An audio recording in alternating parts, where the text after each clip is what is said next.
Hi, What's up, Chris. y'all? So, Kris and Chris from Kick the Cat are here to speak to you about our humble beginnings and Chris's historic entry into the band, and then his not so historic, but even probably more historic still, departure from the band, and then the reunion of said Chris Myers to the band. How you doing, man? Doing great. How are you, Chris? Oh, everything is just fantastic. I could not be better. I mean, you Lovely. know, pandemic times. Yeah, it's great. Very dystopian. That's for sure. If dystopian is your thing, then these are high times for everybody. So back to the beginning. Chris and I went to college together. We went to Elmhurst College. Now it's called Elmhurst University. And we were in the jazz band under the direction of Doug Beach, who is still there and is still doing what he does. He's a beautiful soul. And he taught us a lot about how to be a musician, how to be a professional, and how to be a band leader. And those lessons have endured over the years. I graduated in, what is it, 98. Yes, I believe so. And so we were in the band together for like 3 years, or was it 3 years or 2 years? I can't remember. I believe it was two.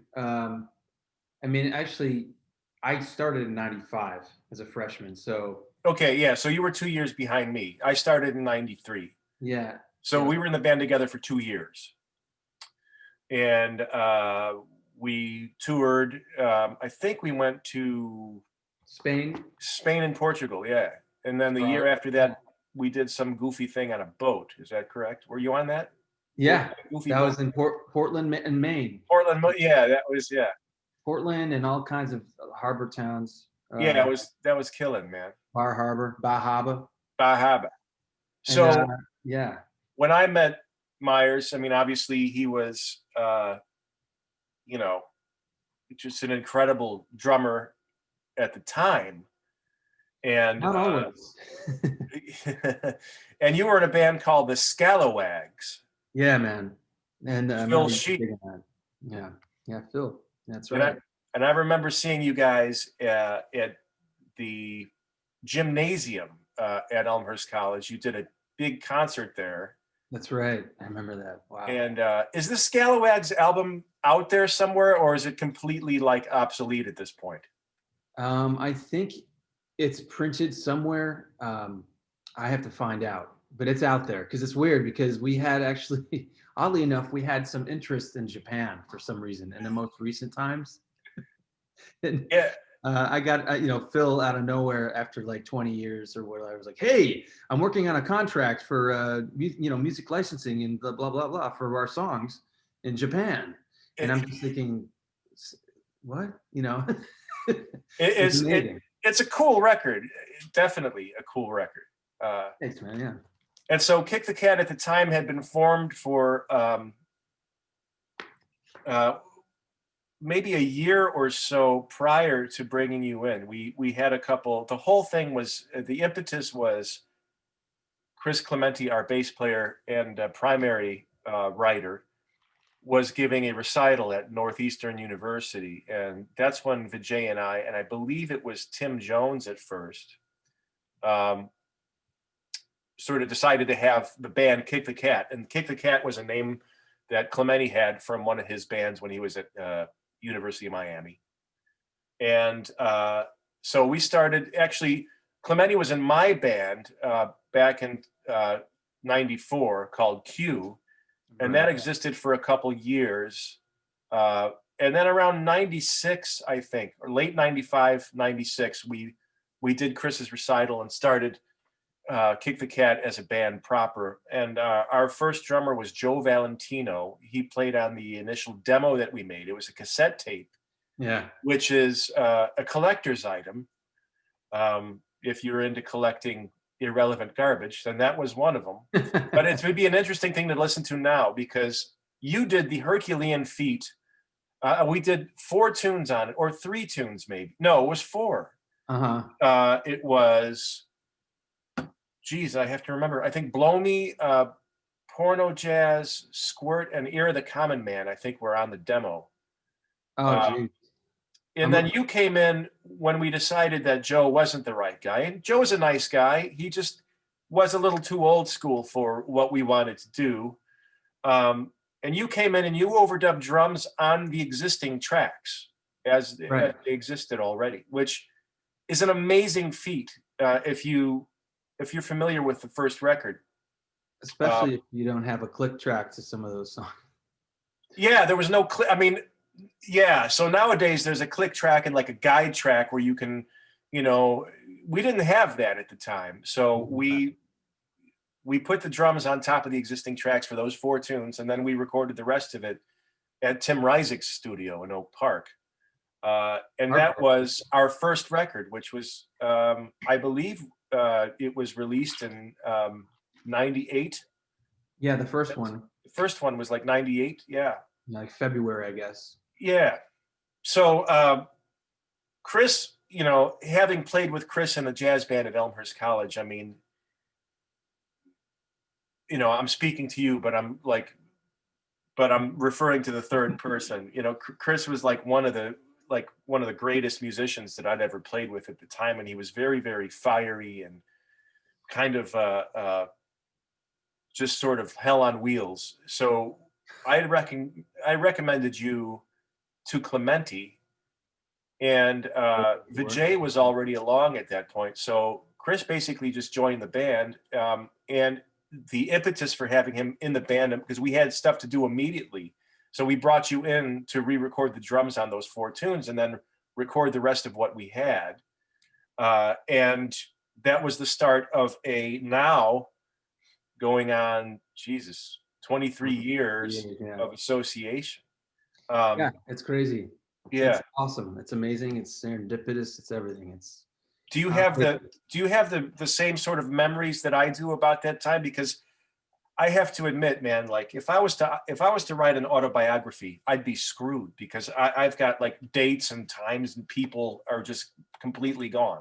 I'd have to like hire a staff to do research. But well, from what I remember, I think that you're pretty on point, except for the fact that I was honestly such a great studied musician going into college. If you recall, I was pretty green going in. well, I was yeah, I mean, we all were. I certainly was.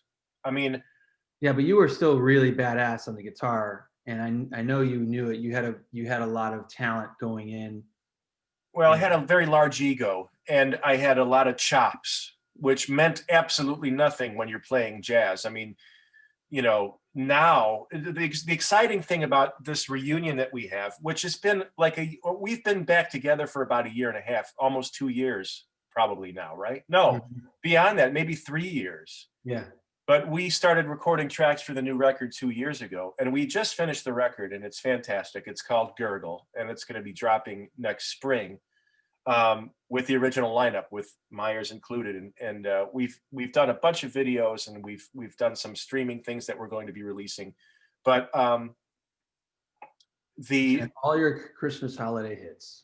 yes, all your Christmas favorites. Uh,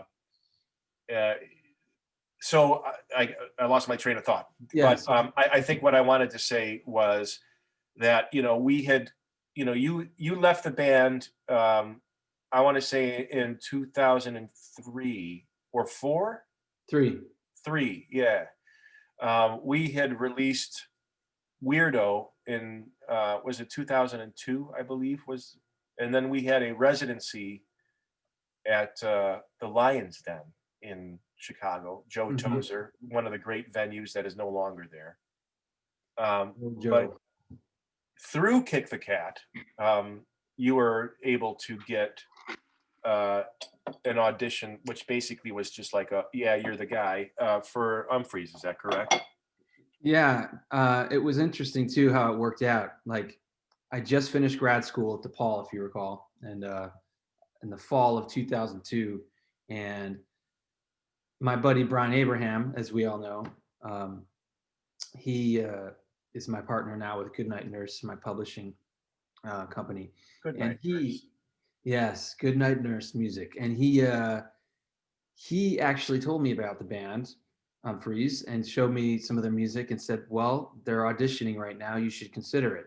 So if it wasn't for him, I never would have been in Umphreys because I wasn't really aware of Umphreys McGee Yeah. until he mentioned it in Yeah, 2000. I wasn't either actually. And I was totally blown away because I'm like, how did I not know these guys? Because they were, when I heard it, it was like it blew my mind. I thought they were incredible with their way of you know doing the cross genre thing. I'm hearing this King Crimson like riff building and building, and then all of a sudden it kind of gets more, jam bandy and then funky and then progressive, and then and I'm Yeah. like, wow, this is my kind of band, It was a perfect vehicle for your drumming, I think, ultimately. And when you got the gig, obviously it's been 17 years since Yeah, you've been in the band. that's right. And you've played on all of their releases, starting with Anchor Drops all the way up through the current release. So basically, the heyday of Humphreys McGee, you've been a part of. You weren't a part of the original lineup that did the local band does It's okay. okay record, which, at the time I heard and I was like, yeah, these guys are really cool. But you went on, and I think you kind of kicked him into the next level, just with your drumming and everything. Oh, And so you had to say goodbye to Kick the Cat because at that point, Humphreys was a very much an established touring band. So their schedule kept you on the road and out of town quite a bit. So we needed to get another drummer, which we were able to find in the extremely able-bodied and wonderful Tom Hipskin, who played with us, recorded with us on a Scramble record. he's Um, still a good friend, and yeah, I have to give him a call and say what's up one of these days. Yeah, he's incredible. I actually considered him a teacher to me, even in terms of how to really compartmentalize your practice, your pedagogy, your approach. And he has a great attitude and a great spirit about everything. And I aim to get in touch and maybe get some of that inspiration again. yeah, he's an amazing guy, and Yeah. people who don't know Tom Hipskin, he's a Chicago sort of stalwart drummer. But he's very involved in playing Broadway shows, and he did The Lion King for many years in town. And I'm not sure if he toured with them. I can't remember if he did, but he taught at Columbia College at one point. And then his sort of big show that he did here in town for 3.5 years was Hamilton. Yeah. And that ended a couple of months before the pandemic hit.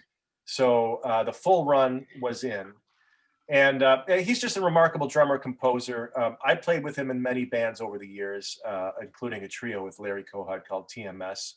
And yeah, great drummer, great guy. We did the Scramble record with him, and he contributed a couple tunes of his own to that, which was really fun. And we're, as a reunited Kick the Cat with Chris, we're actually going to be working on some of those tunes from Scramble because next year, once things get opened up again, we plan to hit the road and do some shows, and it's all really really exciting, to have you back in the fold. I Thanks. know because we all have such an incredible history, not only playing together, but you and I lived together for 2 years. Yeah, Uh, unfortunately, yes. and that was a lot of fun. In fact, it's kind of funny, dude.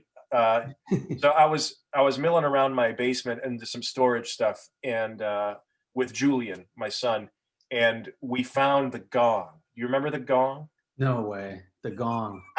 You found So the gong? You still have it? so now the gong is in our living room. And the thing is, so I had this gong. It's like a little 10-inch gong, and I hung it up in the foyer of the place that Chris and I shared in Andersonville. And I would come home at like 2 in the morning or whatever. Chris would be fast asleep, and the first thing I'd do is I would take the mallet and I would just hit the gong as hard as I could, just sort of out of nowhere. And I would hear, ah, motherfucker! And this would also happen really early in the morning too. So that was a lot of fun. So, but Yeah. yeah, I found the gong. The gong exists. It's a beautiful thing. Yeah, it was especially great to have our friend Michelle above us with a little Yeah, dog that was immediately like barking like psycho barking yeah, after every night all the by time. Yeah, Chris's disturbance. I Yeah, it was great. I loved it. Yeah, as soon as I hit that gong, not only did, I mean, everybody in the building probably heard it because I really laid into it. But as soon as I did, dogs started barking, lights started going on. We had a really, that was really a special time. I mean, Yeah, those were some, because we had an amazing place and we always hosted really cool parties. And of course, we had the band together and we were playing in sort of like society bands around town at the time. And sure. it was just a really cool, like fertile, creative time in our youth.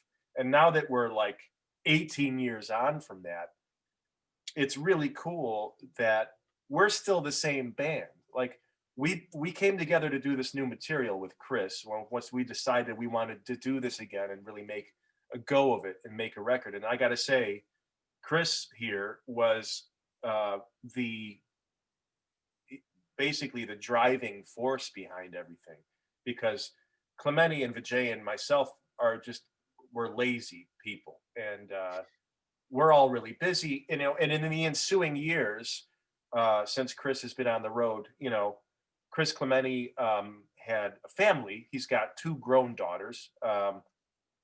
Vijay's kids, two kids are in their teens and they're Mhm. looking at the college years now. I've got a 5-year-old son. And so there's just like a lot of life that happened in the ensuing years. But now coming together and playing music together and It's just like it developing, always was, you know? yeah, I mean, it's like we fall completely back into type, every time we get together, especially over these goofy Zoom meetings that we're doing. It's like we're all the same idiots. And we came together in October in Nashville at Chris's house. Chris has got an amazing home studio. And we recorded some tunes for the new record, some videos, and some new versions of the tunes that will appear on the record. And we also did a Instrument Head live concert, which will also be dropping next year, which is a full set of 8 tunes, some old and then some new from the new record.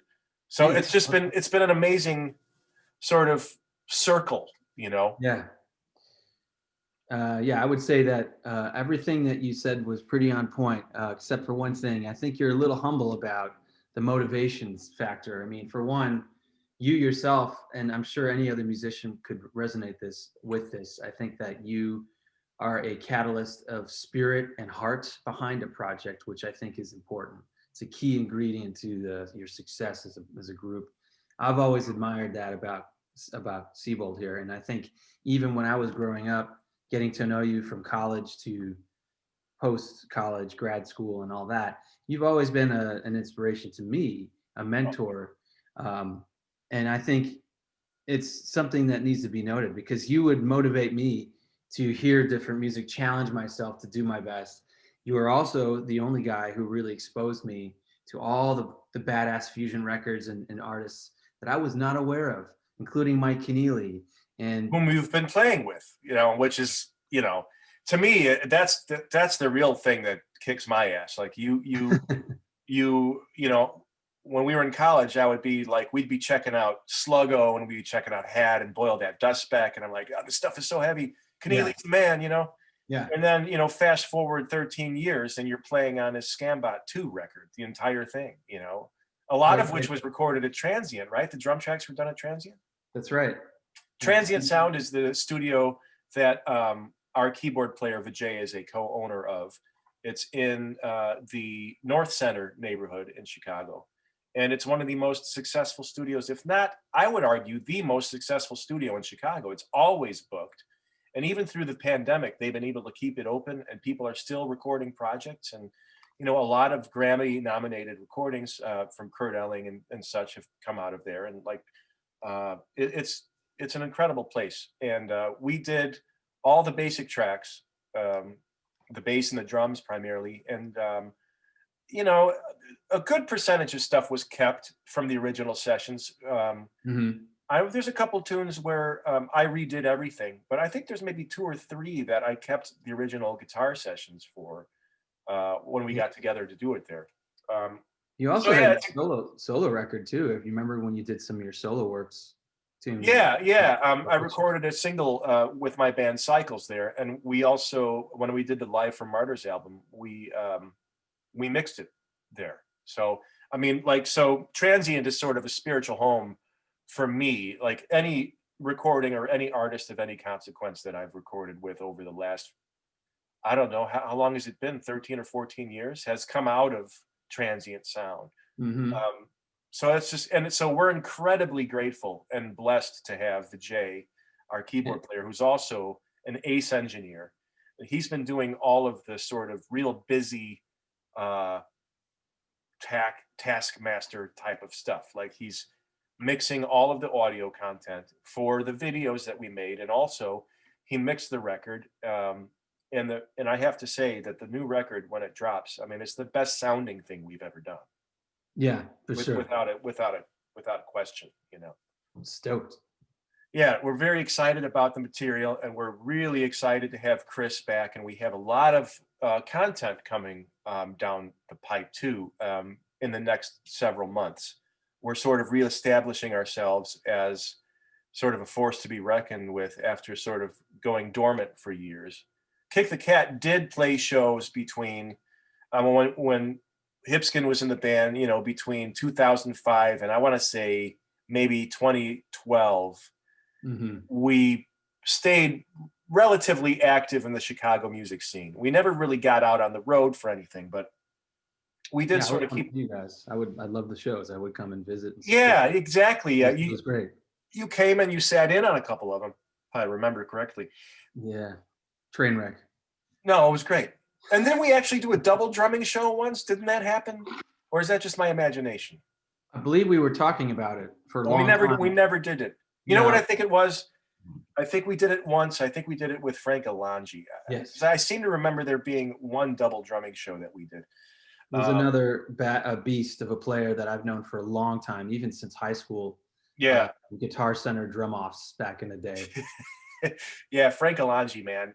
If you don't know his Respect. work, you should check him out. You know, he's one of my good friends, and he's in my trio, and he's played with Cycles, you know, as a sub for John, and he's an amazing musician in his own right.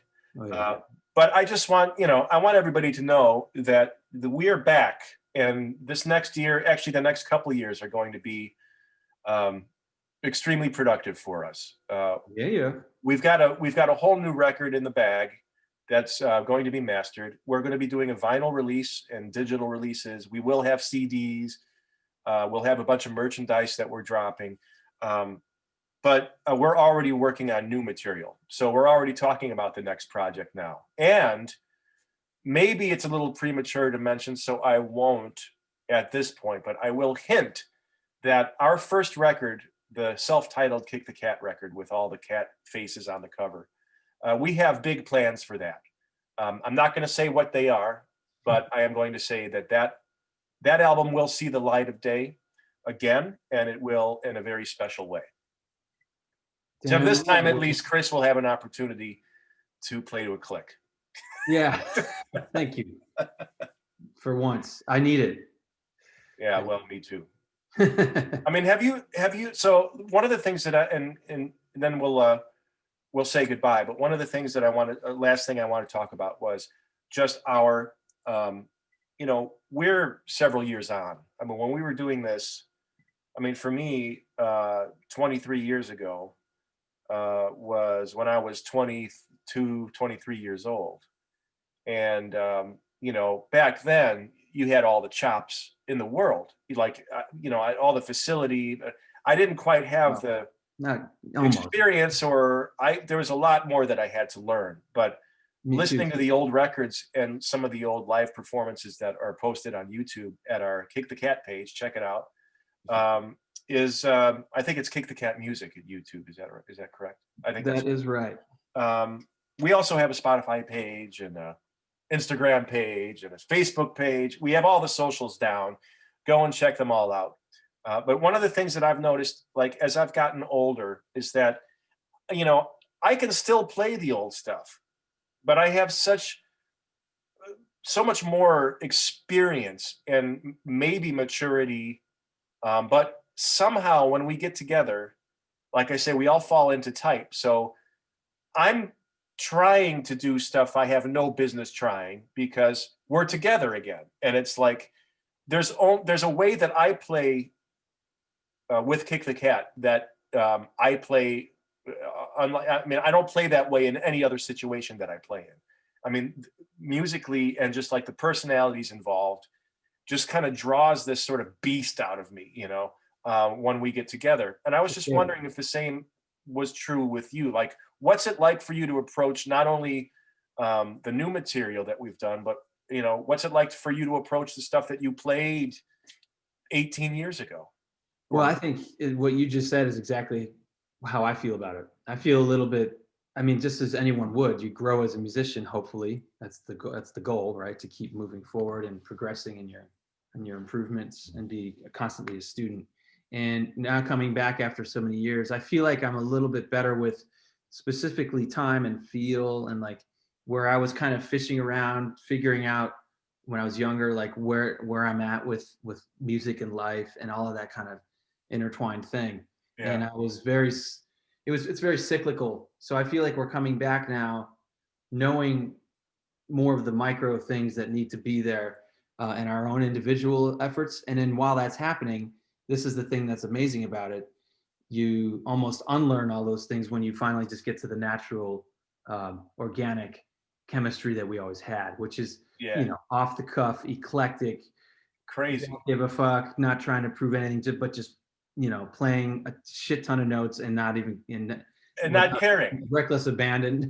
Yeah, I mean, and you know, that's what I love about it yeah, because I get to be the guitar player that I see fit to be. Like, there are no real constraints on any decisions that I make, and nothing, at least for our music, is necessarily inappropriate. I mean, we're all kind of bringing everything we have to the table, which is great. But I think you make a good point. Like, for me, you know, I had lots of chops in high school and like came into college with lots of chops. And so it was sort of a deconstruction for me because once you start learning the nuts and bolts of jazz harmony a bit more, uh, my vocabulary has expanded over the years. And in the ensuing years, I, had done a million types of gigs with a million types of bands, anything from hard art group, which is like a chamber orchestra, to I spent I have a 6-year association, and I spent 3.5 years on the road and on the radio with Garrison Keeler and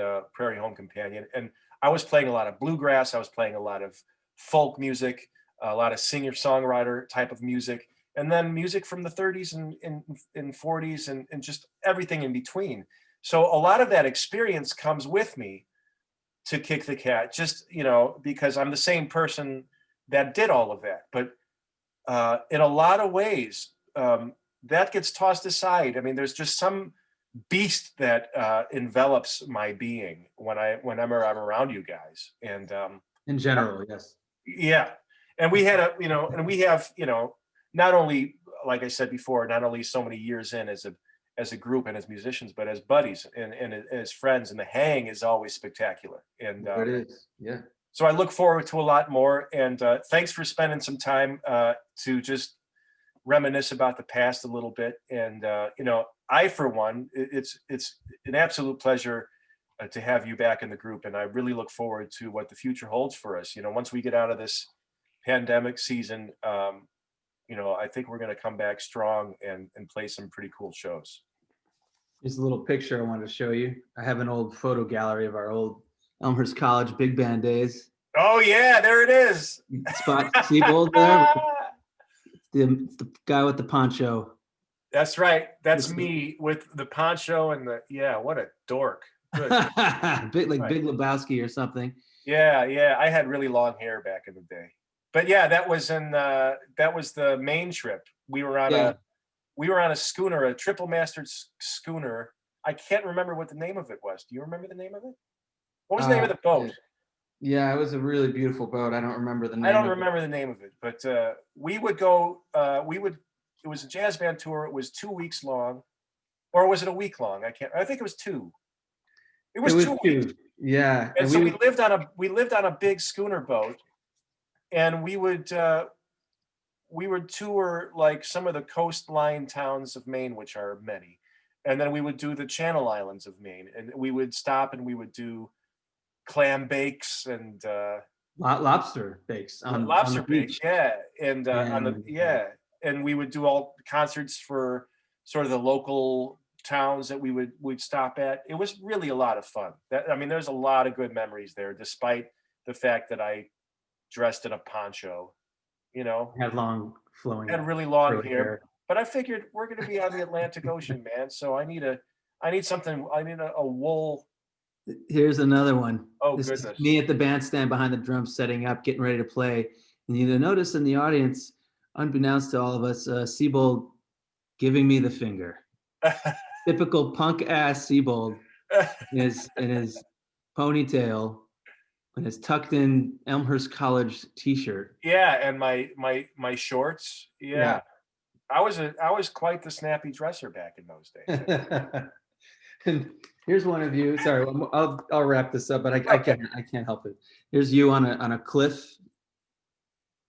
Oh, oh Christ! Look at how skinny I was back then. Yeah, I kind of miss having the long hair sometimes, but as an older man, I can't really make it happen anymore. It just I look Yeah, like Ebenezer Scrooge now. there's an expiration date on that for sure. There absolutely is. Yeah.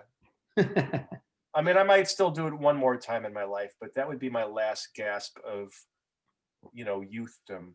Although I think it'd be kind of fun to have long hair as like a 70-year-old dude, Yeah, you could. You might not have all of it on the top or the sides or Right. whatever. I mean, it'll all be gone, but Doesn't matter. there'll still be something hanging off of there. Just be a clown. Well, that's awesome. Well, thanks for sharing those pictures, dude. And Oh, my pleasure. I love you. And thanks for spending some time here. And thank you to everybody for watching. Please patronize our social media empire. We have a Spotify page. We have an Instagram, a Facebook page, a YouTube channel. We also have a website, kickthecatmusic.com, and all of the news and events of the day will be posted there. We got a lot of stuff coming your way, so be on the lookout for it. And have a great day. Have a great Christmas, because we are a week out from Christmas. And I can't believe it. yeah, I know, No it's way. unbelievable. Look, So, but Chris, yeah. go ahead.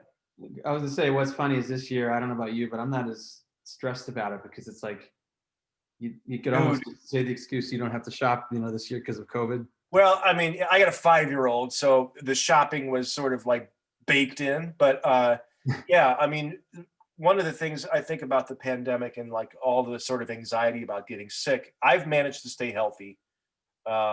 Our bass player, Chris Clementi, unfortunately got COVID, but he's doing well.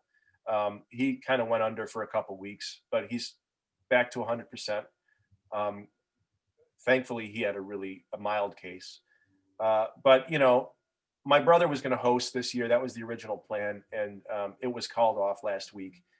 And everybody just sort of had a collective sigh of relief, because everybody wants to get together. Everybody wants to spend time with family and friends. I mean, it's Christmas time. That's what you do, Hey, come on. Hey, it's Christmas time. But this year it's not possible. And so I think the pressure's off in a lot of ways. I mean, we're still going to meet virtually and stuff, and have a Christmas toast, and open presents online and stuff. So that'll be fun. But we're basically Christmas shut-ins this year. So that gives you every opportunity to check out our social media empire. So do it. Rex Kwando. Thanks a lot, Chris, and Merry Christmas to you. And I will see you soon. I mean, we're meeting every week for the foreseeable future. Always and forever. And it looks like we might be getting together in the flesh to do some more recording in February. So looking forward to that. Yeah. All right, brother. Yeah, thanks for having me. This is really great to go down memory lane, and I hope we do this again soon. Yeah, we will. Well, I mean, we have to have content. So here's our content. Take it easy, bro. Much love. You Take too. care. Bye-bye.